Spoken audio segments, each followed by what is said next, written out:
Stop. Do not move past this moment. Not yet. Because what you're about to hear is not a lecture. It is not a list of psychological tips designed to make you feel temporarily better about a life that has not yet found its shape. What you're about to hear is a truth that most people spend their entire lives running from. And you are not going to run. Because you are still here. And the fact that you are still here, after everything that tried to break you, after everything that succeeded in breaking you, after all the losses and the collapses and the moments when you looked at the wreckage of what you thought your life would be and felt something that had no name and no bottom, the fact that you are still here is not ordinary.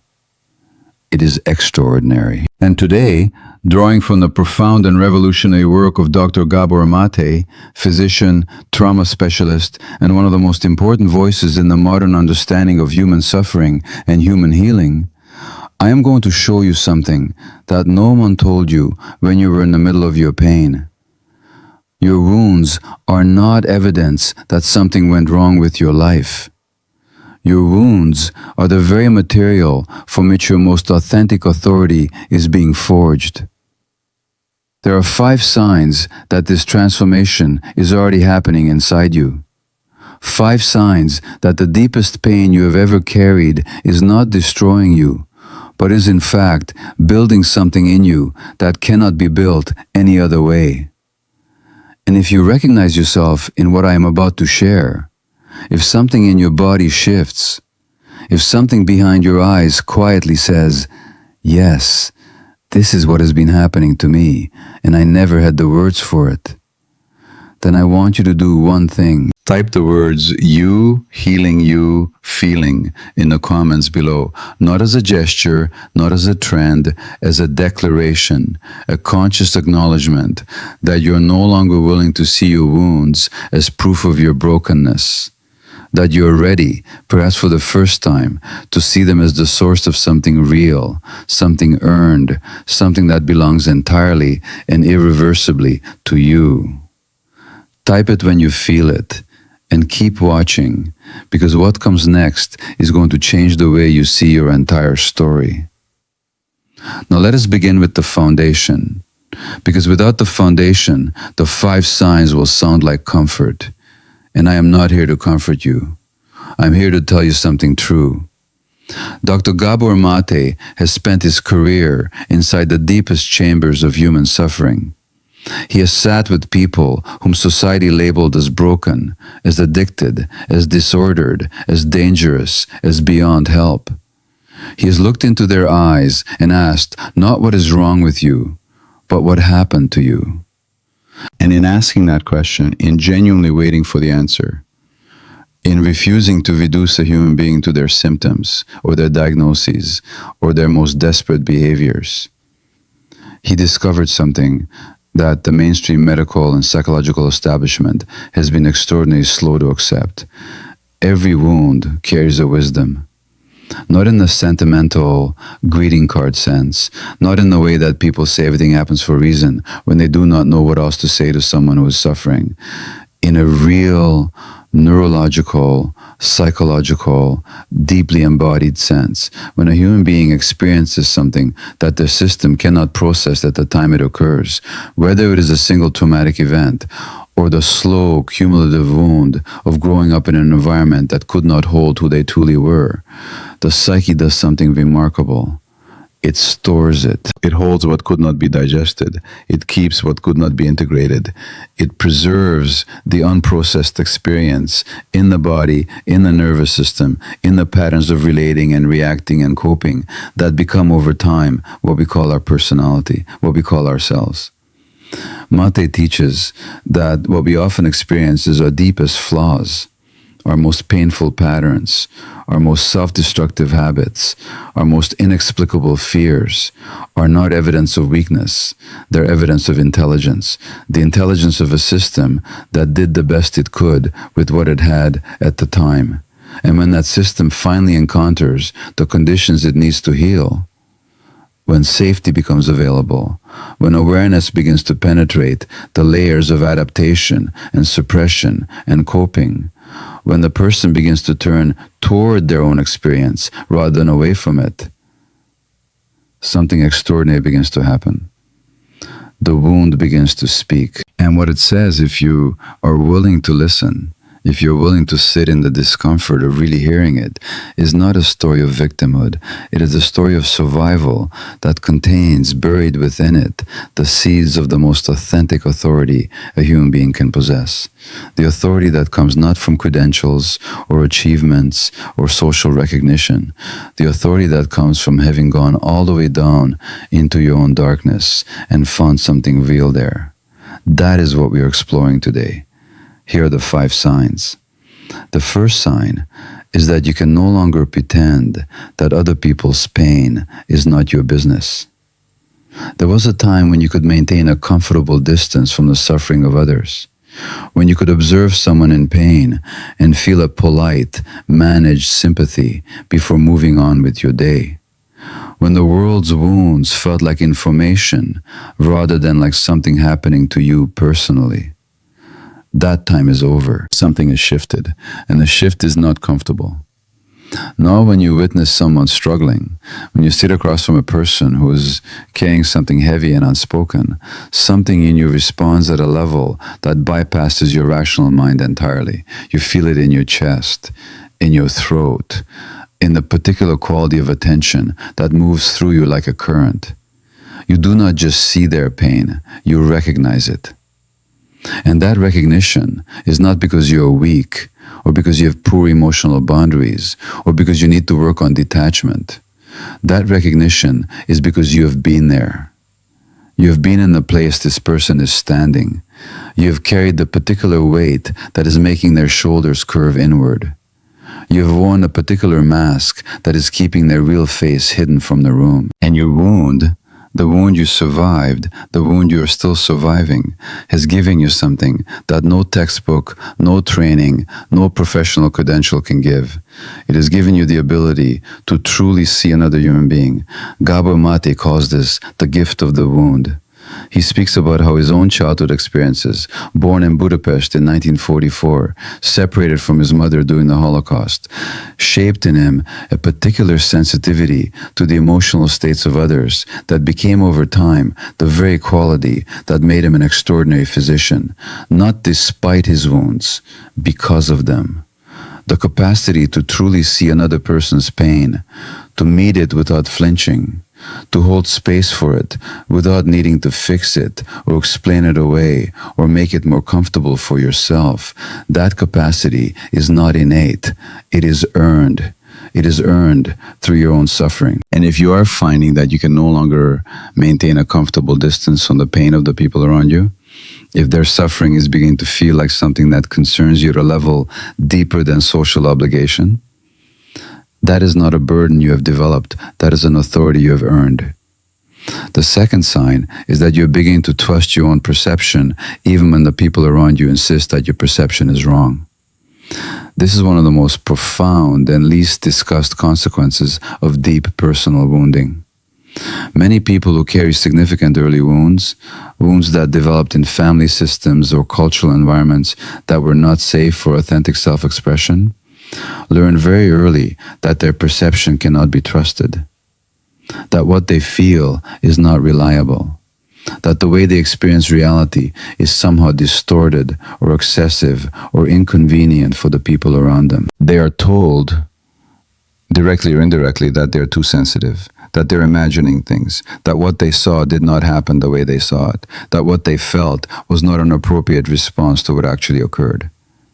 This is what Maté and other trauma-informed researchers refer to as the invalidation of subjective experience. And its consequences are profound and long-lasting, because when a child learns that their inner experience is not trustworthy, they do not simply stop trusting that experience in a specific context where it was invalidated. They stop trusting it everywhere.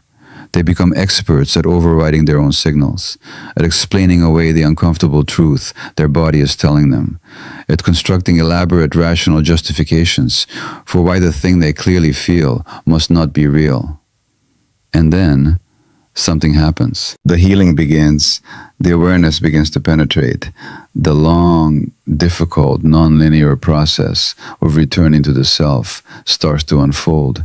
And one of the earliest signs that it is working, one of the first indicators that something real is shifting in the interior landscape is this.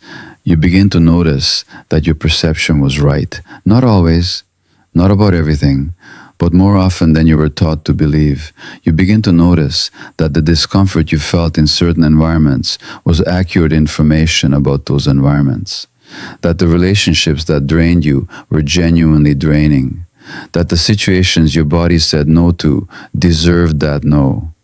That the things you knew before you had words to know them were things worth knowing. And as this realization settles, slowly and not without resistance, something else begins to happen. You begin to trust yourself, not with arrogance, not with the brittle certainty of someone who has never been wrong, but with something quieter and more durable than certainty, with groundedness.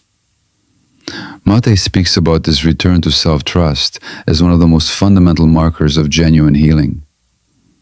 Because a person who has learned to trust their own perception, who has done the work of distinguishing between their authentic inner signals and the adaptive patterns they develop to survive, that person cannot easily be manipulated, cannot easily be gaslit, cannot easily be talked out of what they know to be true. And a person who cannot be manipulated out of their own truth is a person who has developed real authority. Not the authority of a position or a title, the authority of someone who knows what they know. That is yours. It was built by every moment you were told you were wrong when you were right, by every time you overrode your own signal and paid the price for it, by every slow, painful reclamation of your right to trust your own experience. It is yours, and it is real. The third sign is that you have stopped needing your pain to be understood before you can move forward with your life. This is perhaps the most counterintuitive sign of all, because for a long time, and this is true for almost everyone who carries significant wounds, there was a need, a deep, urgent, sometimes consuming need to be understood, to have the person who hurt you acknowledge what they did, to have the family member finally see the impact of what happened, to have the world recognize the weight of what you carried. And that need was not weakness. It was not neediness in the diminishing sense that the word is sometimes used. It was a legitimate human longing for the repair that was never given, for the attunement that was withheld, for the witnessing that every human being deserves and that you did not receive when you needed it most. But something has shifted. You have noticed, slowly, and without quite being able to articulate it, that the acknowledgement you waited for may never come. That the person who hurt you may not be capable of the understanding you needed from them. That the family system that failed you may not have the resources or the awareness or the willingness to ever fully comprehend what their failure cost you. And in noticing this, in sitting with the grief of it, in allowing yourself to fully feel the loss of the repair that is not coming, something unexpected has happened. You have begun to move anyway. Not because the pain is gone, not because the wound no longer matters, not because you've convinced yourself that what happened was acceptable or that your longing for acknowledgement was unreasonable, but because you have discovered in the most embodied possible way that your life cannot wait for another person's awakening, that your healing cannot be held hostage to someone else's readiness to understand what they did, that you are the one who has to live this life, and living it fully, moving into it with everything you are, is something you are finally beginning to do without needing permission from the people who hurt you first. Maté speaks about this as one of the most difficult and most necessary shifts in the healing journey, the movement from waiting to be understood to choosing to understand yourself, from seeking external validation of your experience to providing that validation from within. He calls it the reclamation of the self from the wound, and it produces something remarkable. It produces freedom, not the freedom of forgetting, Not the freedom of pretending the wound was not real. The freedom of a person who has finally, completely taken responsibility for the quality of their own inner life, who has stopped outsourcing the authority over their own healing to the very people who participated in creating the wound.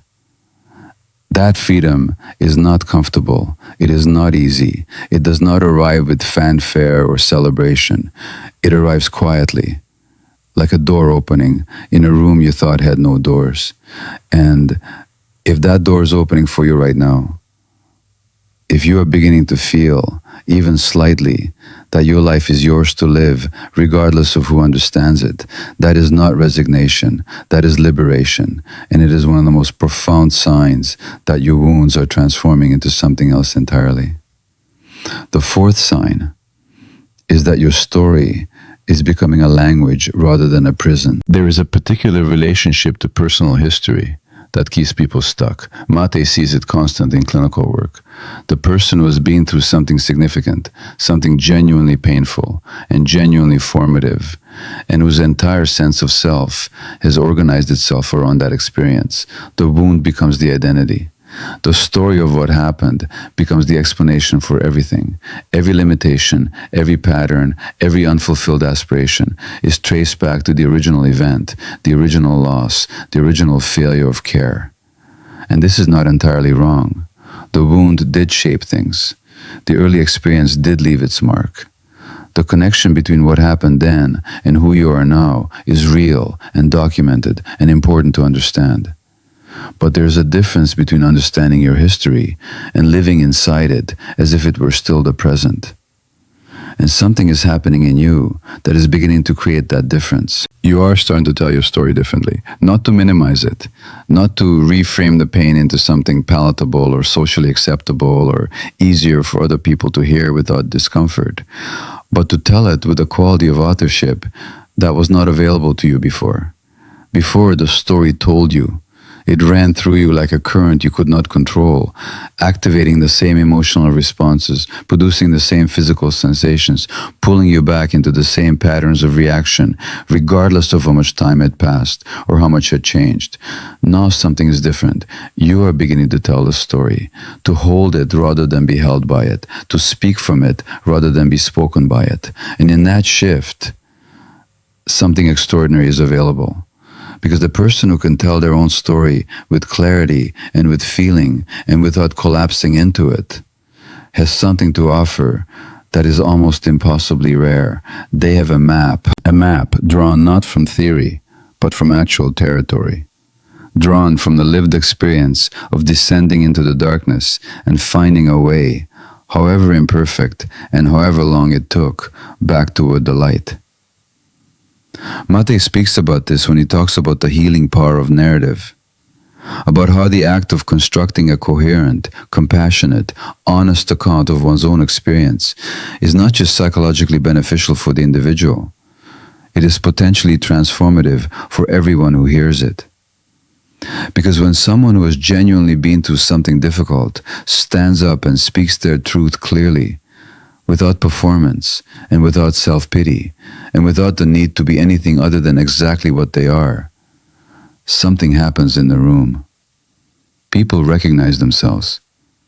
People who have been silent about their own pain find a permission they did not know they were waiting for. People who thought they were alone in the particular shape of their suffering discover that the shape is not unique to them at all. This is what your story is becoming. Not a prison that keeps you locked in the past, not a wound that defines your limits, but a language, a living, breathing, particular language that only you can speak because only you went through what you went through in exactly the way you went through it. And that language, spoken honestly and from the depths of your actual experience, is one of the most powerful healing forces that exists. The fifth and final sign is that you're beginning to inhabit your own life rather than observe it from a safe distance. This is the deepest sign, and it is the most difficult to describe because it is less about what you are doing and more about how it feels to be you. There is a quality of presence that trauma takes away. Maté speaks extensively about this, about how the traumatized person learns as a survival strategy to disconnect from their immediate bodily experience, to live slightly above or outside or behind their actual life rather than fully inside it. This dissociation is not a character flaw. It is not a failure of courage or commitment or engagement.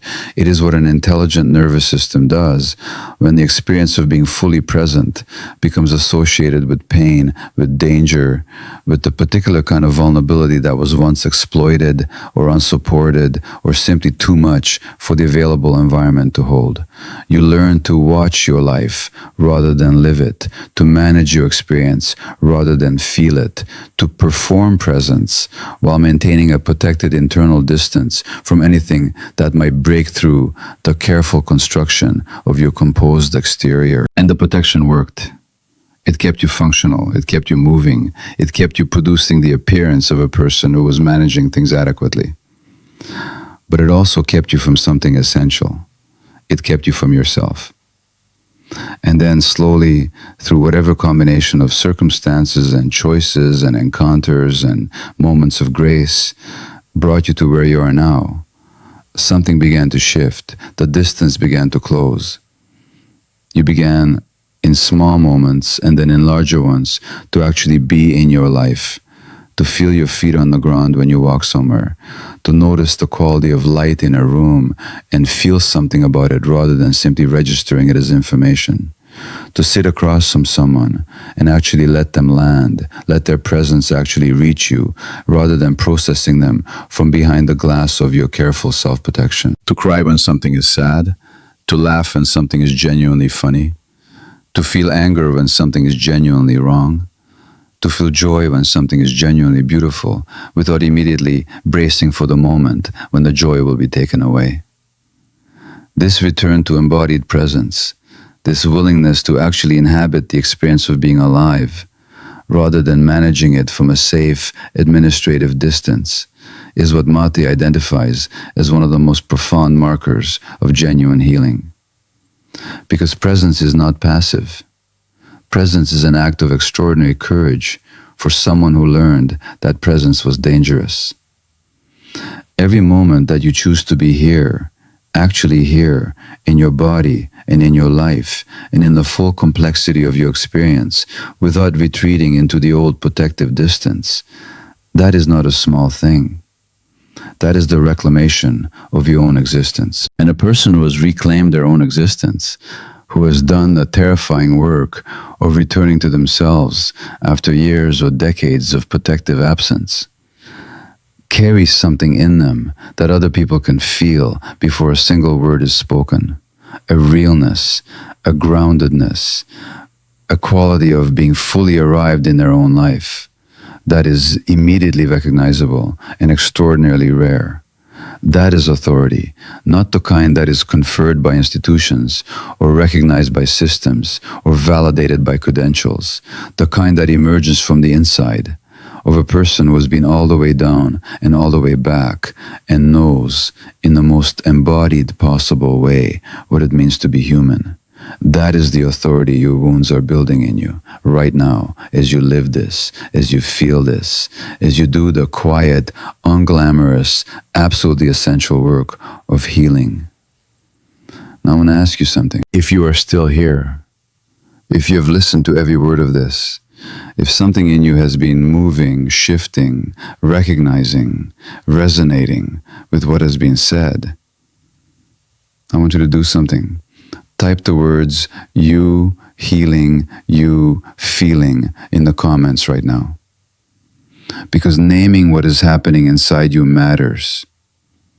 Because the act of saying, yes, this is where I am. Yes, this is what is happening in me. Yes, I am in this process, even though it is hard and slow and non-linear and nothing like I expected healing to look. That act of naming is not small. Maté teaches that awareness is the first and most essential condition of healing. Not analysis, not action, not a program or a protocol or a perfectly optimized morning routine. Awareness. The moment you see clearly what is happening, the moment you name it honestly, and without the need to make it sound better than it is or worse than it is, just what it actually is. That moment is the beginning of something real. Type it now. You healing, you feeling, because you are, whether it feels like it or not, whether the evidence is visible yet or not, whether anyone around you can see it or not. You are healing, you are feeling, and both of those things, in a world that taught most of us to do neither, are acts of profound and radical courage. Dr. Gabor Maté, after a lifetime of sitting inside human suffering, after decades of asking what happened to you instead of what is wrong with you, after years of doing his own deep and honest personal work alongside his clinical and intellectual work, arrived at something that I want to leave inside you today. Not a conclusion, something more alive than a conclusion, a recognition that the most authentic authority a human being can possess is not built in the absence of suffering. It is built in the presence of it, in the willingness to feel it rather than suppress it, to understand it rather than explain it away, to carry it with honesty rather than hide it with performance, to let it teach you rather than define you, to allow it, finally and completely, to become something other than a wound, to become wisdom, to become compassion, to become the particular, irreplaceable, deeply earned authority of a person who has been broken and has chosen again and again and again to build something real from the breaking. The privilege of a lifetime is to become who you truly are, not the version of you that existed before the wound. That version was real, and that version mattered, and the loss of the innocence and the safety and the unlived possibilities of that version deserves to be genuinely grieved. But the version of you that is emerging now, the version that has been through the fire and carries the knowledge of the fire, the version that has learned what it costs to suppress yourself and has begun, however imperfectly, to stop paying that cost. The version that can sit with another person's pain without flinching because you know from the inside what pain actually feels like. That version is not damaged goods. That version is the most real, most authentic, most genuinely powerful version of yourself that has ever existed. And the world, whether it knows it yet or not, needs exactly what that version of you carries. Your wounds are not the end of your story. They're the source of your authority. And you, right now, in this moment, are becoming someone who knows the difference. Type "you healing, you feeling" in the comments if this reached something real in you. Subscribe if your soul is hungry for this kind of depth and honesty and truth that does not flinch from the difficulty of being human. Share this with one person who's in the middle of their pain right now and cannot yet see what it is building in them. Because sometimes a single conversation, arriving at exactly the right moment, is the thing that changes everything. You are not broken. You never were. The privilege of a lifetime is to become who you truly are. And you, right now, are becoming.